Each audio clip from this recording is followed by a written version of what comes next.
In this episode, we're taking you on an incredible journey as we explore the stunning coastal town of Broome in Western Australia.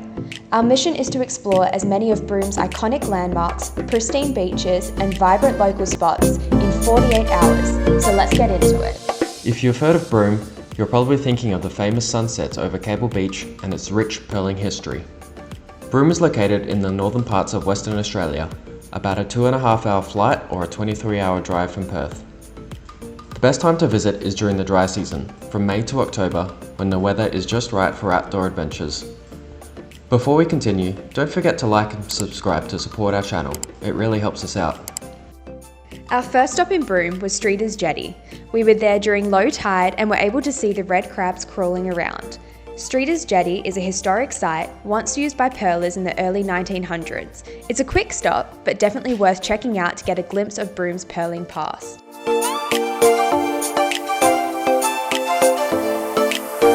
Next, we headed to Roebuck Bay, hoping to capture that classic photo of red dirt contrasting with the blue ocean. If you look up photos of Roebuck Bay, you'll see the exact photo we are talking about. What we didn't know is that the Roebuck Bay shown online is actually a different beach in Broome, and the spot Google Maps directs you to isn't the same as what you see on Instagram. While we were slightly disappointed, it was a beautiful and quiet place to visit. Roebuck Bay is known for its incredible tidal movements and is a great spot for birdwatching, with thousands of migratory birds stopping here every year. Next up, we visited the Broome Historical Museum. This museum is a treasure trove of Broome's rich history, especially its pearling industry. The entrance fee is $12 for adults or $10 for seniors, which is well worth it for the experience. Inside, we found a fascinating collection of artifacts and exhibits that tell the story of Broome's past. From the early days of the pearling industry to the multicultural influences that shaped the town, there's so much to learn there. One of the highlights was seeing the old diving suits and learning about the dangerous work of the pearl divers. The museum also has detailed displays about the impact of World War II on Broome and its development over the years. It's an absolute must visit if you want to understand more about the town's history and the incredible stories that have shaped it. No trip to Broome would be complete without a visit, or two, to Matso's Brewery, one of Broome's iconic spots. If you're a fan of craft beer, or ginger beer, then this place is a must visit. We tried a variety of their unique brews, including their famous ginger beer and mango beer. The brewery has a relaxed vibe, with a lovely outdoor seating area where you can enjoy your drinks while taking in the surroundings.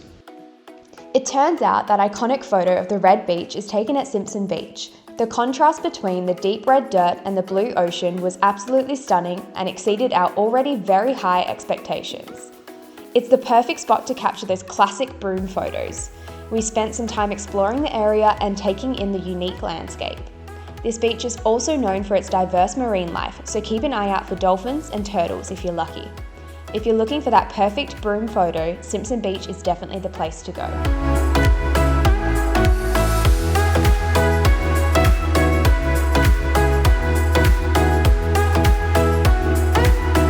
Port Jetty was another quick stop for us. We took a leisurely walk onto the jetty and it seemed to be a local fishing spot. After you. It was a beautiful spot to relax and take in the views of the water. The jetty is a popular spot for both locals and visitors, and you might even see some marine life if you're lucky. It's a nice place to unwind and enjoy the coastal scenery.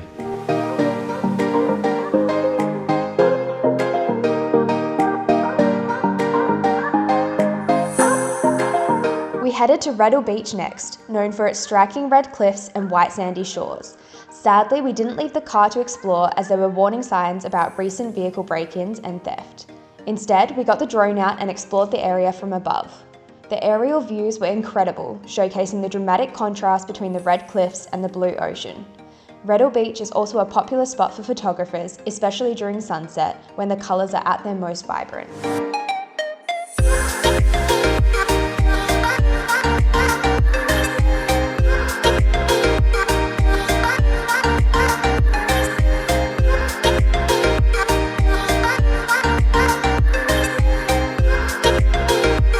Gantheaume Point is an awesome place if you're looking for something a little more unique.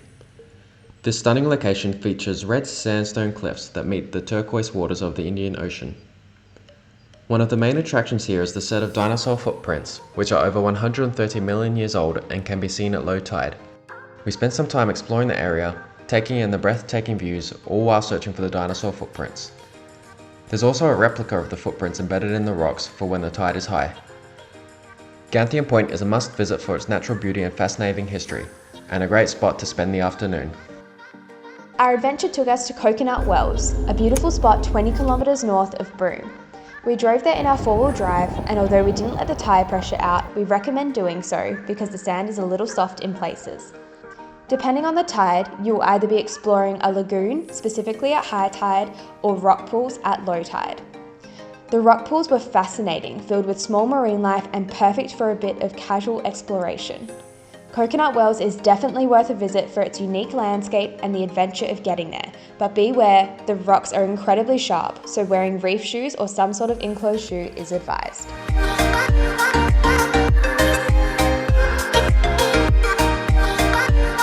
We've made it out to the Coconut Rock Pools, just north of Broome, about 20 minutes drive away. Yeah, so we're staying up in Broome and exploring as much as we can today. If you've got a four-wheel drive, you can come all the way onto the beach and save yourself a bit of a walk. If you've got a two-wheel drive, you can drive a little bit, park up and then walk. It wasn't too bad of a four-wheel drive if you're looking at doing it. We didn't let down our tyres or anything, so just stay on the tracks. It's about a 5-minute drive, that was it. Yeah, It wasn't honestly too bad at all. nothing. But just make sure you come at low tide. That's the biggest thing if you want to see the rock pools and if you want to four-wheel drive on the beach. Otherwise, you're not going to see the rock pools and you're going to get bogged. So we've tracked low tide. I think this is pretty much the lowest it's going to get to today. And there's just hundreds of rock pools around. It's pretty cool. There's heaps of fish and hermit crabs and like little sea cucumbers and Lots of little wildlife and marine life all in the little rock pools. But one thing is the rocks are super, super sharp. Like really sharp. So either bring reef shoes or be a confident walker, essentially. But it's really cool to serious see. damage on yourself. We were able to visit Cable Beach a couple of times during our stay in Broome, and recommend you do too. This iconic beach stretches for 22 kilometres, with beautiful white sand and clear waters. One thing to note about Cable Beach is the significant tidal changes, which can really alter the landscape and your ability to safely four-wheel drive. So make sure to check the tide levels before you head out. Of course, we couldn't end our time in Broome before watching the sunset over Cable Beach. The beach comes alive with camel rides silhouetted against the setting sun, creating a picture-perfect scene. Make sure you arrive at least 30 minutes before the sun sets, as parking spots are limited and fill up quick. If you don't feel like competing for a parking spot, you can drive onto the beach as directed by the lifeguards, but be aware we probably saw over 100 cars parked up on the beach.